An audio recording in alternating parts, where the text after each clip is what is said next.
Sana.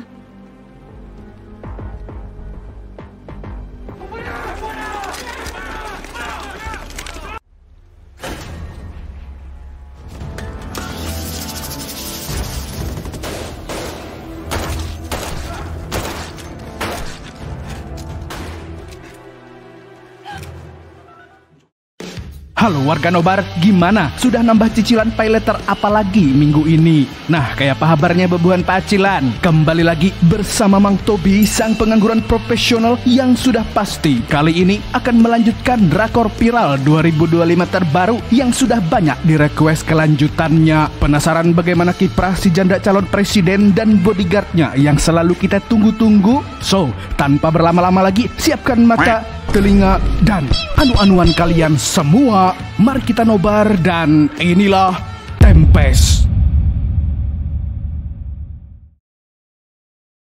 Dan ya, di awal episode ini kita langsung disuguhkan dengan Munju dan Mark anu-anuan cukurukuk di tengah situasi darurat perang. Tidak peduli para petinggi pusing mikirin negara, bahkan ada sebuah pesawat yang diledakkan di udara. Pokoknya sekarang dunia cuma milik mereka berdua. Di tengah kegiatan yang menguras tenaga dan emosi itu, Mark mengajak Munju untuk kabur ke luar negeri karena dia tidak mau kehilangan satu-satunya orang yang dia miliki saat ini. Dan Munju pun langsung menyetujuinya. Loh, baru sekali. Saat lanjut ke Lon, Mark mengatakan ingin mengajak Munju ke Mongolia. Dia lalu menceritakan kisahnya di tempat itu saat menghabiskan waktu setelah membelot dari Korea Utara dan menjadi tentara bayaran Amerika. Munju pun ikut menceritakan alasannya kembali ke Korea, di mana setelah kepergian ibunya dia merasa Korea Selatan adalah satu-satunya rumah baginya. Itu juga alasan dia berjuang menghentikan perang, yaitu ingin menjadi warga negara yang berguna, bukan cuma jadi beban negara. 엄마의 손을 구하고 싶었던 것처럼 너무나. 그래서 그렇게 전쟁을 막고 싶었나. 실패했지만요. Sementara di belahan dunia lain, Amerika terlihat sedang gelisah karena kini Korea Utara meresmikan kapal selam baru yang hanya kapal selam biasa tanpa senjata nuklir. Padahal Amerika sudah mengirim pesawat pengintai ke wilayah Korea Utara. Hal tersebut membuat pihak Korut marah dan langsung menembak pesawat itu. Bukan itu saja, mereka juga mengecam keras perbuatan Amerika hingga mengeluarkan ultimatum perang.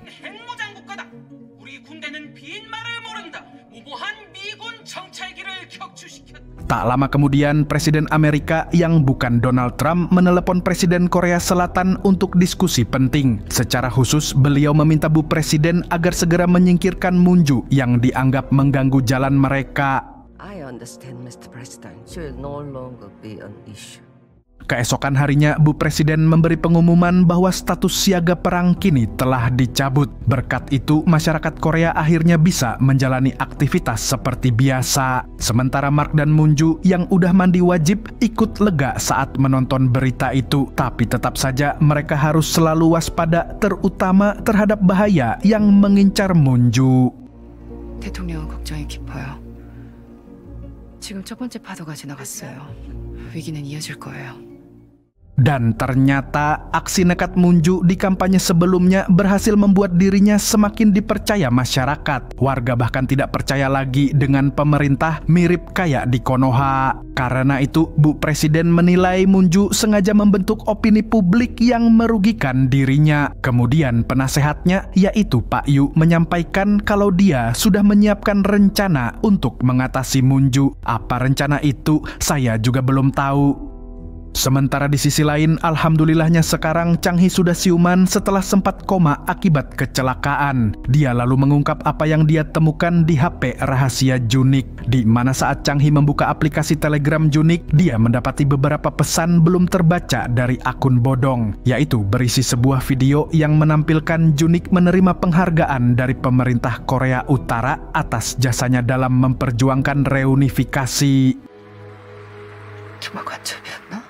Video itu semakin menguatkan dugaan bahwa Junik memang seorang mata-mata. Namun, saat Chang Hee hendak menemui si pengirim pesan di Hyorimdong, dia malah mengalami kecelakaan yang kemungkinan besar sudah direncanakan untuk menghalanginya. Yang lebih aneh lagi, di hari yang sama, Munju dan Mark pergi ke rumah Hanna si Gundik di Hyorimdong. Nah, apakah semua peristiwa ini ada hubungannya dengan si Gundik? Mark juga curiga begitu. Dia bahkan menduga Hanna adalah Stella Yong, sosok misterius di balik perakitan kapal selam nuklir Korea Utara. Kecurigaan itu muncul setelah Mark melihat gambar anaknya Hanna. Dari semua negara yang pernah dikunjungi Hanna, ternyata juga pernah didatangi Stella Yang untuk membeli onderdil kapal selam. 폴란드 카토비체, 스위스 로잔, 6살 때. Dugaan mereka semakin kuat setelah tahu nomor telepon pengirim video yang ternyata sama dengan nomor yang ada di Alkitab almarhum Pastor Inbo, serta nomor yang ditinggalkan oleh sersan penembak Junik. Dengan semua bukti itu, kini kecurigaan terbesar tentang dalang di balik pembunuhan Junik mengarah ke si Gundik. 준희 씨도 그 명함을 가지고 있었어요. Kemudian kita diperlihatkan dengan sang Gundik yang kini menikmati hidup barunya. Dia tinggal di rumah Junik bersama ibu dan nenek mertuanya. Dia mengaku senang sebab akhirnya keinginannya terkabul meski tanpa Junik di sisinya. Tak disangka-sangka di sini si Gundik juga mengungkap kekagumannya kepada Oksun, ibu yang dengan tulus membesarkan Junik. Padahal ternyata si Junik adalah anak suaminya dari seorang Gundik juga. Real buah jatuh sepohon-pohonnya, bapak anak suka nyimpen Gundik. 그 핏덩이를 내려와 처음 만났을 때 이제부터 이 아이는 죽을 때까지 내 아이다. Kembali ke Munju, dia mulai berpikiran untuk menjadi mata-mata seperti Junik demi mengungkap kebenaran soal kapal selam. Namun Mark segera mengingatkan agar Munju tidak melangkah terlalu jauh sebab nyawanya sendiri yang akan jadi taruhan. Di tengah perbincangan itu, tiba-tiba Miji mengabari kalau Mark dan Munju telah disadap. Lebih parahnya lagi, potongan rekaman suara cukurukuk mereka telah tersebar luas. Maka kini skandal antara calon presiden dengan pengawal pribadinya viral di seluruh media Korea. 이런 외로운 여인과 미남 경호원의 사랑에 누가 돌을 던질 수 숙식을 함께 하기 시작했다. Hal itu sontak membuat Mark panik. Dia langsung mengobrak-abrik seluruh rumah untuk mencari alat penyadap itu, tapi sayangnya dia tidak menemukannya dimanapun. 이제 그만해요. 난 후회하지 않아요, 어젯밤에. 만약 이 나라가 날 원치 않으면 떠날 수 있어요. 내가 데리고 갈게요. Di sisi lain, Oksun yang juga mendengar berita viral itu langsung menelepon pengacaranya. Dia berniat menjebloskan pihak yang membocorkan rekaman suara itu ke penjara. Sampai sini kita dibuat bingung, sebenarnya Oksun ini ada di pihak mana. Sore harinya, Mark menerima laporan adanya cuaca buruk di jalur perairan menuju Mongolia. Usai membaca peringatan itu, Mark seketika tampak geram. Dia pun buru-buru pergi dan meninggalkan Munju dengan senjata untuk berjaga-jaga. 하지만 전쟁터에서 상대방을 먼저 죽이는 사람만 살아남아요.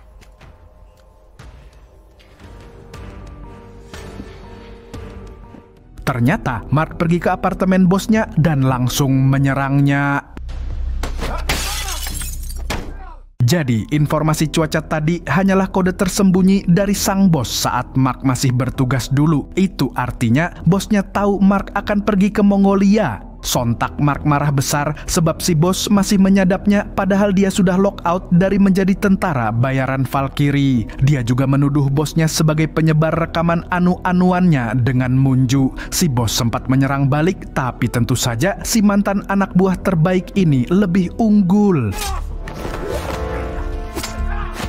Namun tiba-tiba apartemen digeruduk pasukan NIS yang dipimpin langsung oleh Pak Yu. Di sini beliau menuduh Mark sebagai mata-mata karena menurut informasi Presiden Korea Utara yakni Kim Han Sang lah yang telah membayar Mark untuk memata-matai Munju. Mark yang masih dalam kondisi syok pun seketika dilumpuhkan. Tapi tentunya Mark tidak pasrah begitu saja. Namun Pak Yu langsung mengungkap fakta kalau neneknya Mark masih hidup dan sekarang bersamanya. Lantas, hal itu pun digunakan Pak Yu untuk mengancam Mark. Beliau juga mengajak Mark untuk bekerja sama menangkap Munju dalam perjalanan mereka menuju Mongolia nanti.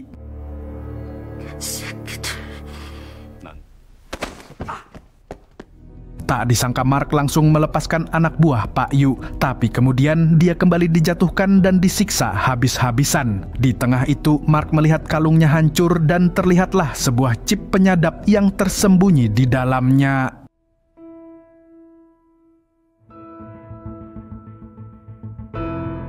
Sementara di tempat persembunyian, Munju akhirnya sadar kalau rekaman skandal itu berasal dari chip penyadap yang pernah dia pasang di kalung Mark. Berarti ada orang yang berhasil mengakses file hasil rekamannya. Entah siapa, bubuhan pian pusing, tapi tenang, saya pun juga makin pusing. Di sini, Munju mendengarkan percakapan Mark dengan bosnya. Bahkan dia juga mendengar dari mulai Pak Yu membongkar fakta tentang siapa yang membayar Mark, sampai Mark ditawari kerjasama dengan pemerintah. Sontak dia kecewa berat, hatinya tercabik-cabik sebab begitu dia berani membuka hati, kini justru dikhianati oleh orang yang paling dia percayai. 그 여자를 사랑에 빠지게 하는 것도 계획이었나? 덕분에 서문주는 완전히 나락으로 떨어졌어. Menyadari rumah persembunyian itu tak lagi aman, Munju memilih kabur melewati hutan. Pelariannya tak mudah, dia sempat menggelinding, tajungkal, tajumpalit, tagulang galing. Tapi dia tetap tak menyerah sampai akhirnya menemukan jalan keluar.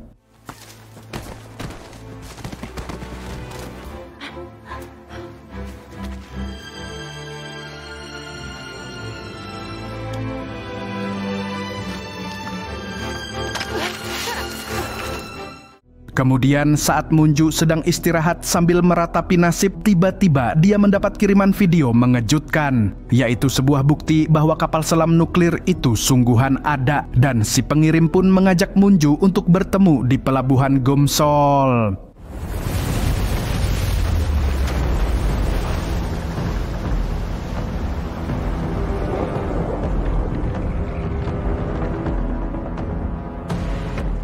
Namun di sisi lain, Munju ternyata salah paham dengan Mark. Kenyataannya, sekarang Mark justru memberontak.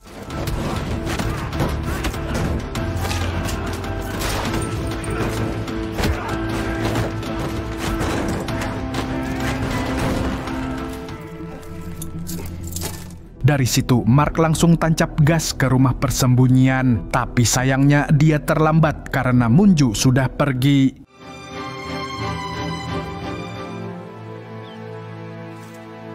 그 사람을 믿었어요. Singkat cerita, Mark pun kembali menemui bosnya dan mengancam akan membunuhnya jika dia tidak mau berkata jujur. Si bos pun akhirnya mengaku kalau setahu dia, kliennya bernama Stella Young. Mendengar itu, Mark lalu meminta sang bos untuk menyelidiki semua informasi terkait perempuan misterius itu.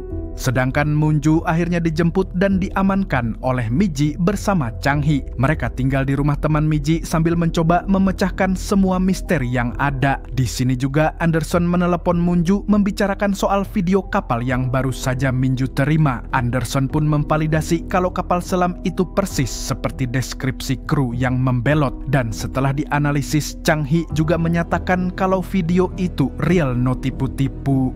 Anderson lalu bilang kalau teknisi kapal yang selamat akhirnya mengakui ada 2 kapal selam yang telah dirakit, dan yang sudah diresmikan ke publik adalah versi modifikasi, sedangkan kapal nuklir asli disembunyikan di suatu tempat.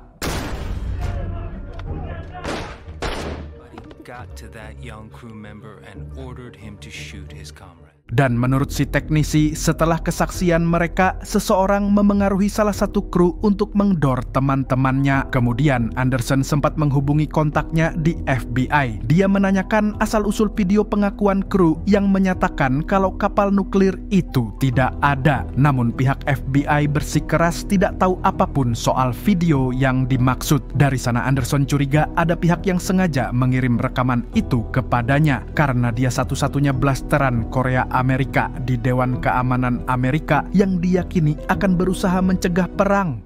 Somebody sent me that video.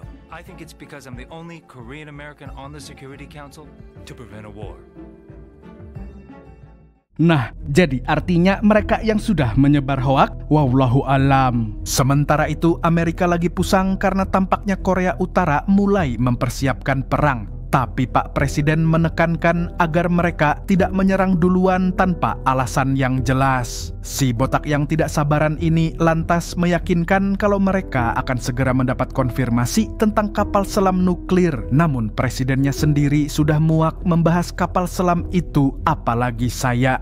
Di sisi lain, Moon-ju sangat penasaran dengan kebenaran soal kapal selam. Jadi dia bertekad untuk pergi ke pelabuhan yang disebutkan oleh si pengirim video misterius. Di sini, Miji sudah melarang, tapi Moon-ju ngotot karena sekarang reputasinya yang dipertaruhkan. Dia bisa dianggap pengkhianat karena menyembunyikan soal kapal nuklir.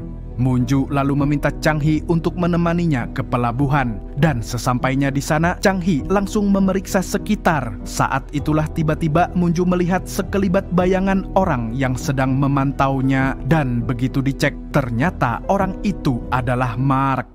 오늘은 누구 지령을 받았어요? 왜 당신이 필요하게 만들었어요? 왜 같이 떠나고 싶게? 왜 그런 거짓말을 했어요?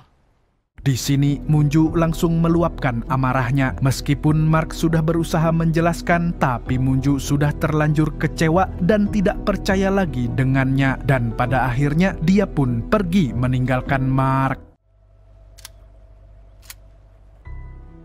당신을 믿었던 순간에 난 제일 연약했어. 다시 약해지고 싶지 않아요.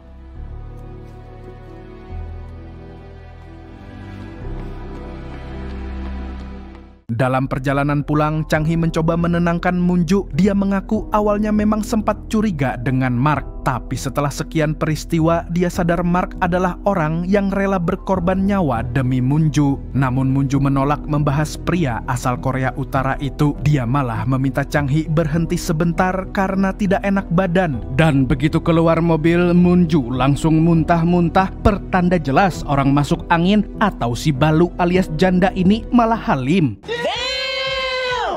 Lalu di sini tanpa disadari di saku Moon-ju ternyata ada sebuah handphone jadul. Rupanya tadi Mark menyelipkannya agar mereka tetap bisa berkomunikasi. Sementara Mark sendiri mulai bergerak menyelidiki identitas Stella Young. Dia mengulik masa lalu Kang Hana karena curiga Hana si Gundiklah Stella yang sebenarnya. Di sisi lain, si Gundik sedang bersiap tampil di depan publik. Dia berdandan rapi, kemudian membawa beberapa barang. Di antaranya sebuah pena tajam dan pil racun mirip dengan yang pernah diminum sersan pembunuh Junik untuk COD sama malaikat maut. Sesampainya di kantor polisi, dia dikejar media untuk dimintai keterangan soal penyebaran rekaman icelik Moon-ju dengan Mark. Lantas si Gundik dengan percaya diri membenarkan bahwa memang dia yang menyebarkan rekaman itu. Dia juga mengumumkan kalau dia adalah Gundiknya Junik dan mereka punya seorang anak. Si Gundik bahkan menuduh Moon-ju dan Mark bekerja sama untuk menghilangkan nyawa Junik. Dia pun mengaku siap jika harus diproses secara hukum karena dia yakin bukti yang dia kumpulkan sangat akurat.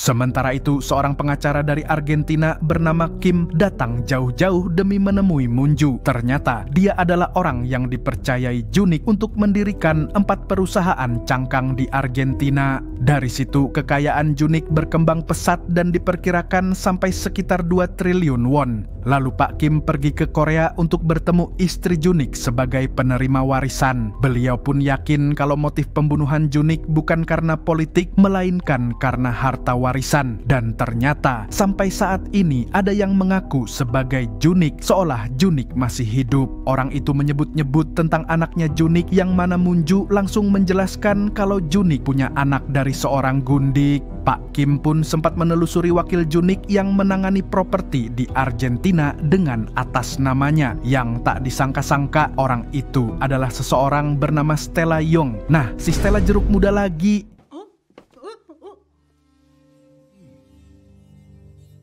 Maka kini kecurigaan semakin mengarah ke si Gundik. Kemudian Pak Kim menawarkan bantuan untuk mengamankan warisan karena dia satu-satunya orang yang paham soal aset Junik di Argentina. Tapi in this economy tidak ada yang gratis. Dia minta bagi hasil dari total kekayaan Junik. Munju pun setuju, bahkan bersedia memberi lebih. Tapi dengan syarat Pak Kim harus melacak transaksi perusahaan cangkang itu. 최선을 다하겠습니다. Sementara itu, kini Mark mendatangi si Gundik di rumahnya. Tanpa basa-basi, dia langsung membahas tentang si Stella. Tapi di sini si Gundik pura-pura tidak mengenal Stella Yang. Lantas, Mark menjelaskan semua bukti yang dia dapat tentang Hana yang pernah jadi kontraktor CIA dan dikenal sebagai Stella Yang. Menurut Mark, Hana rela bertindak licik demi harta warisan. Sebab jika Munju terbukti bersalah, maka warisan akan jatuh ke tangan anaknya. Lalu si Gundik akhirnya mengaku kalau dia iri dengan Munju karena dicintai oleh Junik. Padahal dia yang sudah melahirkan anak untuk Junik. 나도 한 번은 그 여자 이기고 싶었어. 사람들 앞에서 말하고 싶었어. 장준익이 사랑한 건 나였다고. Si Gundik masih cengangas-cengenges sampai kemudian Mark mengungkap sebuah plot twist mengejutkan, di mana pada hari Stella Young asli bertemu dengan CEO Valkyrie di New York, si Gundik sedang berada di Korea bersama anaknya. Maka itu artinya si Gundik bukanlah Stella yang asli. Sontak si Gundik langsung ketakutan. Dia pun mencoba COD sama malaikat maut menggunakan pil kematian yang langsung dicegah oleh Mark.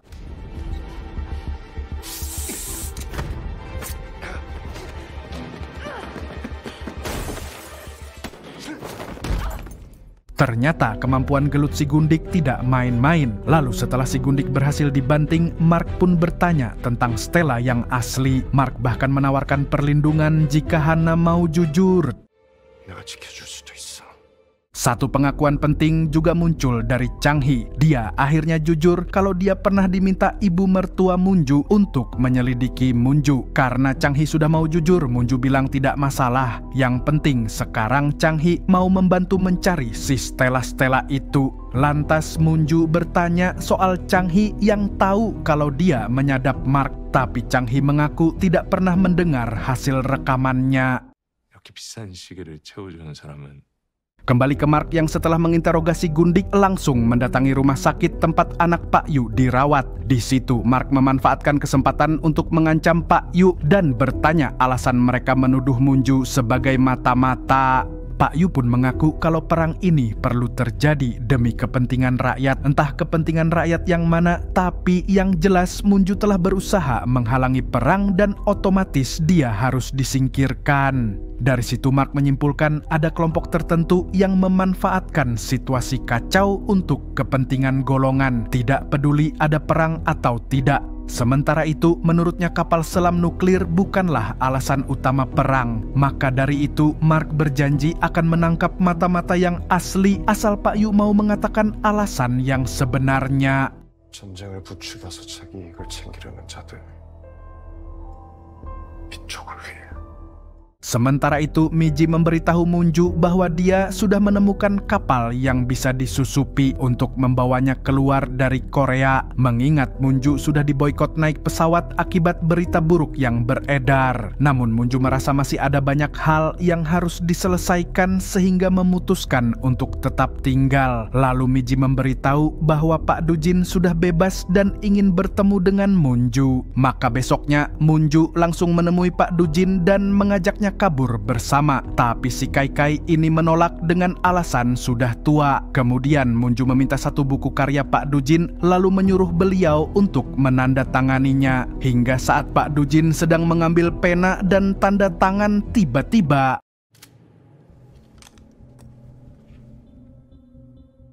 ternyata itu hanya tipu daya Munju untuk menculik Pak Dujin. Dia lalu membawanya ke tebing yang langsung menghadap laut. Di situ Munju menuntut Pak Dujin untuk berkata jujur siapa dia sebenarnya. 왜 이제 알았을까? 준희 씨가 제일 먼저 앤더슨 편지를 보여준 사람. 신부님이 무엇을 갖고 있는지 알고 있었고 내가 슬픔을 털어놓았던 유일한 사람. 당신 북한의 고정 간첩이야?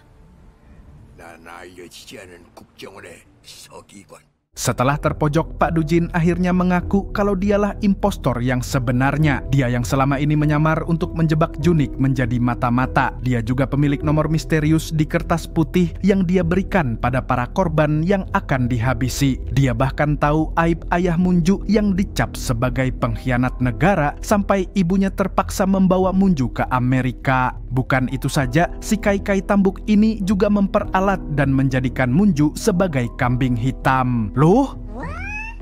Pak Dujin melakukannya karena dia ingin menciptakan Korea Selatan menjadi sebuah negeri yang berdiri di atas propaganda, pengkhianatan, dan peperangan. 복수를 꿈꾸며 돌아온 간첩의 딸이 스스로 대통령이 되어 대한민국을 전복시켰던 이야기. 그게 바로 내가 만들고 싶은 대한민국이다.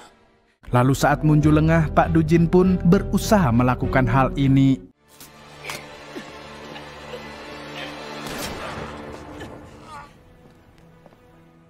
Lagi dan lagi Mark menyelamatkan Munju. Dia lalu menyudutkan Pak Dujin agar memberitahu antek-anteknya bahwa Munju akan kabur lewat pelabuhan lain. Jadi ternyata Munju bisa tahu kalau Pak Dujin impostor yang asli berkat Mark. Maka dari itu dia pun mencoba kembali mempercayai Mark. Kemudian malamnya mereka menjalankan strategi untuk menjebak orang besar di balik Pak Dujin. Hingga tak lama kemudian muncullah sosok itu yang ternyata adalah ibu mertua Munju sendiri alias si Oksun Jahanam. Dia datang bersama si Gundik yang lihai menembak. Di momen itu Munju ingin ibu mertuanya mengaku bahwa dialah dalang di balik kematian Junik, anaknya sendiri. Lalu setelah Munju membacot, wanita itu akhirnya terang-terangan berkata kalau dia membenci Junik, anak dari Gundik suaminya. Dia sudah membesarkan Junik seperti anaknya sendiri. Tapi sejak menikah dengan Munju, Junik tak lagi tunduk padanya. 그런 준익이가 너 때문에 변한 거야. 준익이는 너 때문에 죽었어. Dia lantas memerintahkan Hana untuk menembak Munju, tapi si Gundik tak segera menurutinya. Dan disinilah plot twist yang sebenarnya, di mana sebelumnya si Gundik sudah mengungkap semua fakta kepada Mark, yaitu bahwa Junik sebenarnya sudah tahu siapa Stella Yong asli, yang tak lain adalah ibunya sendiri alias Oksun. Lalu tak disangka-sangka si Gundik justru berbalik arah mengincar ibu mertuanya. Dia menyatakan telah menunggu momen ini sejak lama untuk membalas kematian Junik. Terungkap bahwa Oksun telah membunuh anaknya sendiri sebab Junik mengetahui rahasianya sebagai Stella Yang. 준익 씨를 죽인 건 당신이잖아. Belum reda keterkejutan itu, Pak Yu dan puluhan pasukannya datang menambah ketegangan. Mereka berniat menghabisi Munju dan Stella Yong. Namun tiba-tiba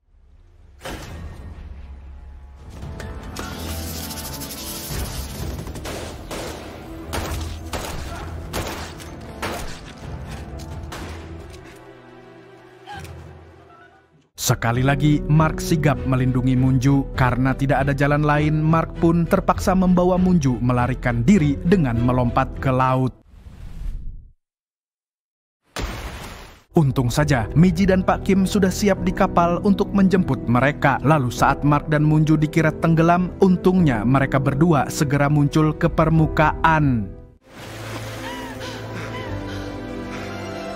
Dan lagi-lagi series pun bersambung dengan adu cungur. Bagaimanakah nasib mereka? Kita akan tahu jawabannya di 2 episode terakhir. Nah, rasakan bebuhan pian nunggu semingguan untuk tahu jawabannya. Nah, lebih baik kalian ulang-ulanglah tontonnya dari episode 1-7 sambil menunggu minggu depan. Jangan kada ingat, share video ini ke temenmu yang hobi lihat orang adu cungur. Oke, segitu dulu dari Mang Tobi, sang pengangguran profesional yang bercita-cita meminang janda asal Barabai sejak kecil, mengucapkan sampai jumpa di episode selanjutnya.